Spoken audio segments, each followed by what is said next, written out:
Hello students, welcome to our YouTube channel final study. তো তোমরা যারা যারা 2024 এএনএম জিএনএম এর জন্য প্রিপারেশন নিচ্ছ তাদের জন্য আজকের ভিডিওটা কিন্তু খুবই গুরুত্বপূর্ণ। ভিডিওটা প্রথম থেকে কিন্তু শেষ পর্যন্ত দেখবে। তো এএনএম জিএনএম 2024-এর আজকে আমরা সম্পূর্ণ কমপ্লিট ডিসকাশন করব। সিলেবাস কী আছে এর আগে কিন্তু তোমাদের একটা ভিডিওতে কালকেই কিন্তু আমি বলে দিয়েছি যে এএনএম জিএনএম কী, কোন কোনভাবে নার্স হওয়া যায়, নার্স হলে কি কি সুবিধা আছে, এএনএম নার্স করলে কি সুবিধা, জিএনএম নার্স করলে কি সুবিধা, এএনএম নার্সের স্যালারি কত, জিএনএম এর স্যালারি কত, বয়স সীমা কত, কী কী এলিজিবিলিটি ক্রাইটেরিয়া লাগে, কারা কারা করতে পারবে, কারা কারা পারবে না। তো ডিটেলস একটা ভিডিও বানিয়ে দিয়েছি, সেই ভিডিওটা কিন্তু অবশ্যই দেখে নেবে, ডেসক্রিপশানে গেলেই পেয়ে যাবে, ঠিক আছে। আজকে আমরা এএনএম জিএনএম এর সিলেবাস সম্পর্কে জানবো, এএনএম জিএনএম এর যে নাম্বার বন্টন বা যেটা মার্কস ডিভিশন সেই সম্পর্কে আজকে জানবো, এবং ANM GNM form fill up কবে থেকে শুরু হচ্ছে, পরীক্ষা কবে হবে, কতদিন ফর্ম ফিল আপ চলবে, সব কিছু আজকের ভিডিওতে জেনে নেবো, ঠিক আছে। তো কিছু কিছু কথা এখানে বলে দিই যেটা তোমাদের বললে অনেকটা হেল্প হবে। প্রথমত এএনএম জিএনএম করার জন্য কিন্তু তোমার যে বয়স সীমা কিন্তু 17 থেকেই শুরু হয়ে যায়। মানে তুমি যদি 17 ইয়ার্স তোমার যদি হয়ে থাকে, বয়স 17 বছর যদি হয়ে থাকে, তুমি কিন্তু এএনএম জিএনএম এর জন্য কিন্তু অ্যাপ্লাই করতে পারবে, ঠিক আছে। সেকেন্ড পয়েন্ট কি, সেকেন্ড পয়েন্ট তোমাদের কিন্তু এইচএস বা তার সমতুল্য তুমি যদি পরীক্ষা দিয়ে থাকো তাহলে কিন্তু তুমি এএনএম জিএনএম এর জন্য পরীক্ষায় বসতে পারবে। তাহলে 17 বছর এবং এইচএস পাস এটা হলেই হবে। বাকি ডিটেলস জানার জন্য তুমি কিন্তু আই বাটন থেকে বা ডিসক্রিপশান থেকে কিন্তু ওই ভিডিওটা দেখে নেবে, ঠিক আছে। তো এবার চলে আসছি এএনএম জিএনএম এর সিলেবাস তো জানবো, তার আগে একটা কথা বলে দিই, ফর্ম ফিল আপ কিন্তু শুরু হয়ে গেছে আজকে থেকে, মানে 21শে মার্চ থেকে কিন্তু এএনএম জিএনএম এর ফর্ম ফিল আপ কিন্তু শুরু হয়ে গেছে। এবং এই ফর্ম ফিল আপটা কতদিন চলবে, একদম টানা 1 মাস চলবে, মানে 21শে মার্চ থেকে 21শে এপ্রিল পর্যন্ত কিন্তু চলবে, ঠিক আছে। তাহলে 21শে মার্চ থেকে 21শে এপ্রিল পর্যন্ত তোমাদের এএনএম জিএনএম ফর্ম ফিল আপটা চলছে। আচ্ছা, 1 মাস তো ফর্ম ফিল আপ চলবে, ফর্ম ফিল আপ তো আমরা করে নেবো, কিন্তু পরীক্ষাটা কবে হবে, পরীক্ষাটা কি জানি কবে হবে, একদম এএনএম জিএনএম বোর্ড কিন্তু বলে দিয়েছে পরীক্ষা কবে হবে, ঠিক আছে। তো তোমাদেরকে আমি এক্স্যাক্ট তারিখটা জানিয়ে দিচ্ছি। এখন কি মাস, এখন মার্চ মাস, তাহলে মার্চ, এপ্রিল, মে, জুন, জুলাই, 14 জুলাই তোমাদের কিন্তু পরীক্ষাটা হবে। একদম কিন্তু বোর্ডের থেকে কিন্তু জানিয়ে দিয়েছে 14 জুলাই তোমাদের কিন্তু এএনএম জিএনএম এর পরীক্ষাটা হবে। তার মানে তোমার হাতে কিন্তু আর 4 মাস বা 4.5 মাস সময় আছে। এই সময়ের মধ্যে কিন্তু একটা ভীষণ ভালোভাবে কিন্তু প্রিপারেশন করতেই হবে, ঠিক আছে। তো তাহলে আমরা বুঝতে পারছো যে 1 মাস থাকছে ফর্ম ফিল আপের সময়, এবং তার পরবর্তী কিন্তু তোমার 14 জুলাই কিন্তু পরীক্ষাটা হচ্ছে, পরীক্ষার ডেটও কিন্তু বলে দিয়েছে। তো চলো এবার জেনে নিই যে সিলেবাসে কী কী থাকবে এবং মার্ক ডিভিশনটা কি, আগে দেখে নিই মার্ক ডিভিশন কী আছে, ঠিক আছে। দেখো জীবন বিজ্ঞান থেকে এখানে দেখো বিভাগ 1 বলা, বিভাগ 2 বলা, জিনিসটা একটু তোমাদেরকে বলে দিই। বিভাগ 1 হচ্ছে 1 নম্বরে, ঠিক আছে, পরীক্ষা দুটোই বিভাগ 1 এবং বিভাগ 2 দুই ক্ষেত্রে কিন্তু এমসিকিউ বেস্ট তোমার কিন্তু টেস্টটা হয়, কিন্তু বিভাগ এতে তোমার 1 নম্বর করে থাকে, ইচ কোশ্চেন 1 নম্বর করে, বিভাগ 2তে তোমার 2 নম্বর করে থাকে, ঠিক আছে। এটাও এমসিকিউ, এটাও এমসিকিউ। বিভাগ 1-এর ক্ষেত্রে বলে রাখি, বিভাগ 1-এর ক্ষেত্রে এমসিকিউ যেরকম হয়, একটা প্রশ্ন 4টে অপশান, যে কোনো একটা ঠিক। বিভাগ 2-র ক্ষেত্রে কী হয়, একটা প্রশ্ন 4টে অপশান থাকে, সেখানে একের বেশি ঠিক হতে পারে। মানে এমন একটা কোশ্চেন হয়তো দিল যার অপশান এ ঠিক, বি ঠিক এবং ডিও ঠিক, এরকম হচ্ছে বিভাগ 2 বা বিভাগ 2তে কিন্তু এরকম নাম্বার ডিভিশনটা থাকে, ঠিক আছে। মানে একের বেশি উত্তর ঠিক হবে, সেই জন্য এখানে দেয় 2 নম্বর করে, এখানে দেয় 1 নম্বর করে। তাহলে বুঝতে পেরেছো বিভাগ 1 বিভাগ 2 কি।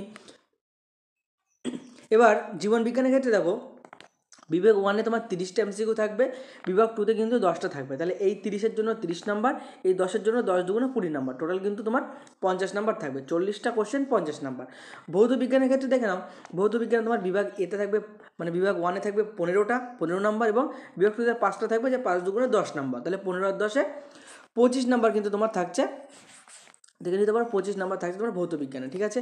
এরপরে আসে ইংরাজির ক্ষেত্রে দেখো, ইংরাজির ক্ষেত্রে বলে দিয়েছে বিভাগ শুধু এ আছে, দেখো আর কোনো ক্ষেত্রে বিভাগ 2-এ কিন্তু নেই।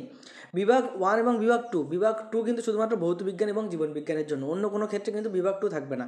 তাহলে এবার আসে ইংরাজিতে 15টা এমসিকিউ থাকবে, 15 নাম্বার, অঙ্কে 10টা এমসিকিউ, 10টা নাম্বার, সাধারণ জ্ঞান বা জিকে জিএস থেকে থাকবে 10টা কোশ্চেন, 10 নাম্বার, লজিক্যাল রিজনিং থেকে থাকবে 5টা কোশ্চেন, 5 নাম্বার। টোটাল তোমাদের কত হচ্ছে দেখো, টোটাল মার্কস কিন্তু এখানে বলে দিয়েছে, তোমাদেরকে দেখিয়ে দিই। 100টা কোশ্চেন থাকবে, 115 নাম্বার, 100টা কোশ্চেন 115 নাম্বার, তার মানে 115 তোমাদের কিন্তু পরীক্ষাটা হবে। এবার এখানে বলে রাখি, যদি সরকারি কলেজ যদি পেতে চাও বা সরকারি কলেজের জন্য যদি কাউন্সেলিং পর্যন্ত যদি যেতে চাও, তাহলে তোমাকে মিনিমাম 75-এর বেশি নাম্বার কিন্তু করতে হবে, 75+ তোমাদের টার্গেট রাখতে হবে। মিনিমাম 75 পেলে তবে কিন্তু তুমি কাউন্সেলিংয়ের জন্য তোমাকে ডাকবে। তার কম পেলে কিন্তু কোনো লাভ হবে না। সরকারি কলেজের কাউন্সেলিং পেতে গেলে তোমার কিন্তু 75-এর বেশি নাম্বার করতে হবে। হ্যাঁ, হাতে সময় কম, এই সময়ে কীভাবে তোমরা প্রিপারেশন করবে অবশ্যই কিন্তু আমরা ভিডিও শেষে তোমাদেরকে জানিয়ে দেবো, ঠিক আছে? তাহলে আমাদের টার্গেট থাকবে কিন্তু 75 মিনিমাম। অবশ্যই যদি 85, 90, 100 হয় তাহলে তো অনেক ভালো ব্যাপার। আচ্ছা, এবার দেখে নিই যে একটু ডিটেলস জিনিসটা জেনে নিই। দেখো কী বলেছে, এনএমজিএনএমের ডিটেলস কী বলেছে, প্রশ্ন সংখ্যা থাকবে 100টি, প্রশ্ন নম্বর মানে 115 নম্বরের পরীক্ষা হবে, সময় পাবে 1 ঘন্টা 30 মিনিট, যথেষ্ট সময় কিন্তু তোমাদের দেওয়া হচ্ছে। প্রশ্নের ধরন এমসিকিউ, মোট 2টো বিভাগ বলে দিয়েছি। বিভাগ 1-এ দেখো 1 নম্বরের প্রশ্ন মানে 1 নম্বর করে দেওয়া হবে, বিভাগ 2-তে 2 নম্বর করে দেওয়া হবে, দু ক্ষেত্রেই কিন্তু এমসিকিউ দেওয়া হবে। এবং নেগেটিভ মার্কিং কিন্তু আছে শুধুমাত্র বিভাগ 1-এর জন্য, কিন্তু নেগেটিভ মার্কিং আছে কত, বিভাগ 1-এর জন্য শুধুমাত্র 0.25, মানে 4টে কোশ্চেন ভুল করলে তোমার কিন্তু 1 নাম্বার মাইনাস হবে, ঠিক আছে? শুধুমাত্র বিভাগ 1-এর জন্য, বিভাগ 2-র জন্য কিন্তু কোনো রকম নেগেটিভ মার্কিং নেই, ঠিক আছে? আশা করি বুঝতে পেরেছো। এবার সিলেবাসটা একটু জেনে নিই, সিলেবাসের বিষয়বস্তু কী আছে। প্রথমেই আমাদের সব থেকে যে গুরুত্বপূর্ণ টপিক সেটা হচ্ছে জীবন বিজ্ঞান। তোমরাও যেন প্রত্যেকে জানো জীবন বিজ্ঞান, এখানে আমাদের পরীক্ষাটা কিন্তু এএনএম জিএনএম বা নার্সিং রিলেটেড, সুতরাং এখানে কিন্তু বিজ্ঞানের পোর্শনটা বেশি থাকবে। জীবন বিজ্ঞানে কী কী টপিক আছে দেখিনি, জীবন ও তার বৈচিত্র্য, জৈবনিক প্রক্রিয়া, জীবনের সংগঠনের স্তর, জীববিদ্যা ও মানব কল্যাণ, পরিবেশ ও তার সম্পদ, জীবজগতের নিয়ন্ত্রণ ও সমন্বয়, তারপরে কি আছে, জীবনের প্রবাহমানতা, বংশগতি এবং জিনগত রোগ, অভিব্যক্তি, অভিযোজন এবং পরিবেশতার সংরক্ষণ। দেখো যে তোমার 10th স্ট্যান্ডার্ডের যে বই তোমরা যখন মাধ্যমিক দিয়েছিলে বা ক্লাস 10-এ পড়তে, তখন যে বইটা পড়েছিলে মানে তোমার লাইফ সায়েন্সের জন্য বা জীবন বিজ্ঞানের জন্য, সেই বই থেকেই কিন্তু টপিকগুলো তুলে দিয়েছে।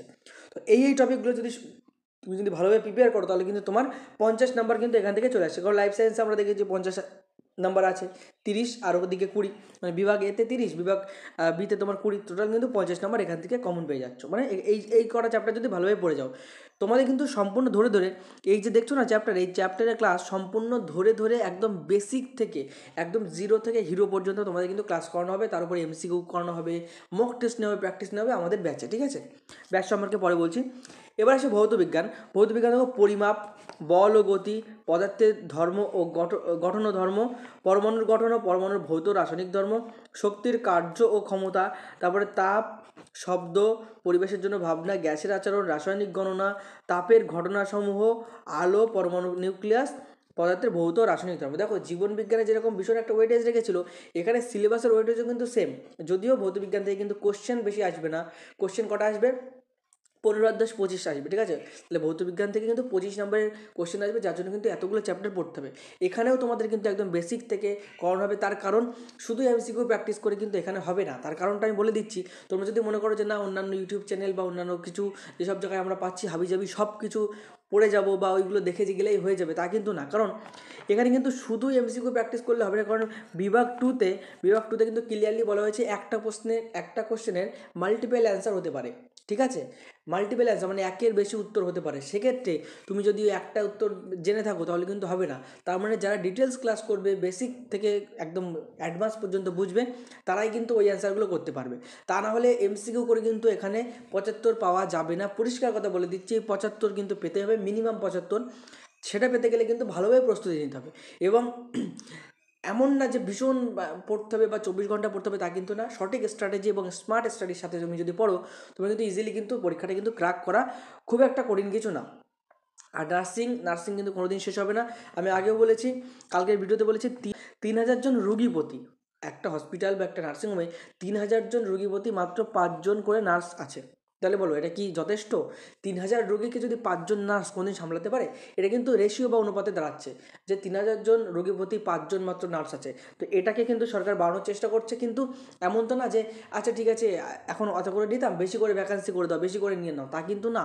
তার কারণ হলো নার্স বা ডাক্তার বা এই ধরনের কোর্স করতে গেলে যথেষ্ট কিন্তু অভিজ্ঞতা এবং যথেষ্ট কিন্তু কর্মদক্ষতা থাকতে হয়। সেজন্য কিন্তু যথেষ্ট ট্রেনিং এবং যথেষ্ট তোমাদের যে শেখাবে, যেগুলো ক্লাস করবে, তার মাধ্যমে দিয়েই কিন্তু নার্স করতে হবে। সুতরাং নার্সিংয়ের কিন্তু চাহিদা কোনোদিনই কমবে না। আচ্ছা চলো এবার ইংরেজির টপিকগুলো দেখে নিই। ইংরেজির ক্ষেত্রে দেখো article, preposition, phrasal verb, voice change, narration change, তাছাড়াও কি আছে, transformation of sentences, synonym, antonyms, one word substitution, sentence completion, তারপরে হচ্ছে sporting errors, idiom phrases, spelling test, sentence improvement. তো এতগুলো টপিক কিন্তু ইংলিশ থেকে থাকছে। দেখো একটা কথা বলে দিই, আমাদের যে পেইড ব্যাচ, এই পেইড ব্যাচে কিন্তু সব সাবজেক্টের জন্য আলাদা টিচার, ঠিক আছে। যেরকম তোমার জেনারেল সায়েন্সের জন্য আলাদা টিচার আছে, যিনি কিন্তু তোমাদের লাইফ সায়েন্স এবং ফিজিক্যাল সায়েন্স করাবে, ঠিক আছে। ইংলিশের জন্য আমাদের স্পেসিফিক আলাদা টিচার আছে, যিনি কিন্তু ইংলিশ এক্সপার্ট, ঠিক আছে। ইংলিশ নিয়ে তিনি 12 থেকে 14 বছর ধরে কোচিং করাচ্ছেন, ঠিক আছে। তিনি কিন্তু তোমাদের ইংলিশ করাবেন। তারপরে আসে পাটিগণিত, ম্যাথের টিচার কিন্তু তোমাদের শুধুমাত্র ম্যাথগুলো করাবে। তো ম্যাথের ক্ষেত্রে কী আছে, বাস্তব সংখ্যা তত্ত্ব, লাভ ক্ষতি, সরল সুদ কষা, চক্রবৃদ্ধি সুদ, সমাহারবৃদ্ধি সুদ, অংশীদারি কারণ। দেখো একটা জিনিস ভালো করে দেখো, এই 1 2 3 4 5 এই 5টা থেকে 6টা টপিক যদি তুমি ভালো করে দেখে যাও, তোমাকে ম্যাথে তো এই যে নাম্বারটা কেউ পেতে, এই 5টা টপিক থেকে 5 নাম্বার কি 10 নাম্বার আসবে, তাই এটা পাওয়া কোনো ব্যাপার? তাই বলো, শুধু এই 5টা টপিক দেখে গেলে তোমার কিন্তু ইজিলি অনেক নাম্বার তোমার হাতের কবলে চলে আসলো। সাধারণ জ্ঞান থেকে দেখো কী কী আসে, সাধারণ জ্ঞান মানে কি, জিকে জিএস থেকে তোমার মানে ভীষণ বড় সাগর। তবে হ্যাঁ, আমরা প্রিভিয়াস ইয়ার ধরে ধরে তোমাদেরকে করাবো, যাতে করে যে ধরনের কোশ্চেন এএনএম জিএনএমে আসে শুধু আমরা সেইগুলোকেই টার্গেট করে বেশি বেশি করে করাবো, যাতে তোমাদের কোনো মিস না হয়। তা না হলে এই যে ইতিহাস লিখে দিয়েছে, ইতিহাসে তুমি কত কিছু আছে বলো, সেই প্রাচীন যুগ থেকে আধুনিক যুগ পর্যন্ত সব কিছু তুমি পড়তে যাও, তবে হবে? তাই বলো। তো WBCS লেভেলে পড়াশোনা করতে হবে তাহলে, কিন্তু আমাদের এখানে বেশি ওয়েটের যেসব সাবজেক্ট আমাদেরকে তো সেইখানে বেশি সময় দিতে হবে। সুতরাং এই যে জিকের ক্ষেত্রে তোমাদের কিন্তু একদম স্ট্র্যাটেজি মেনটেন করে যেসব ক্লাসগুলো করানো উচিত, বা যেখান থেকে কোশ্চেন আসছে সেইগুলো তোমাদের ধরে ধরে করানো হবে। তো ইতিহাস থাকছে, ভূগোল, সাহিত্য, সংস্কৃতি, সংবিধান, অর্থনীতি, পুরস্কার, ঠিক আছে। তারপর পরিবেশবিদ্যা, কম্পিউটার। তারপর হচ্ছে লজিক্যাল রিজনিং। রিজনিং থেকে কিন্তু বেশি অনেক কিন্তু টপিক আছে, দেখে নাও। শ্রেণী আছে, রক্তের সম্পর্ক, সাদৃশ্য, শ্রেণী বিভাজন, লুপ্ত সংখ্যা নির্ণয়, ম্যাট্রিক্স কোডিং, ঠিক আছে। তাছাড়াও দেখো সাংকেতিকরণ, অসাংকেতিকরণ, সংখ্যা ও সময়ের ক্রমবিন্যাস, ক্রমনির্ণয়, ঠিক আছে। তো এই যে টপিকগুলো দেখছো, সব টপিক বা সব ক্লাসের ক্ষেত্রে কিন্তু তোমাদের স্পেশাল টিচাররা করাবেন। আমি আরেকবার বলে দিচ্ছি, জিকের ক্ষেত্রে কিন্তু তোমাদেরকে জিকে ক্লাস করাবেন শুভদীপ স্যার। জিএস মানে ফিজিক্যাল সায়েন্স, লাইফ সায়েন্স করাবো আমি, তোমাদের প্রীতম দা। তাছাড়া কিন্তু কি আছে, আমাদের রিজনিং স্যার তোমাদের রিজনিং করাবেন, রিজনিং স্যার আমাদের অর্ণব স্যার, তিনি রিজনিং করাবেন।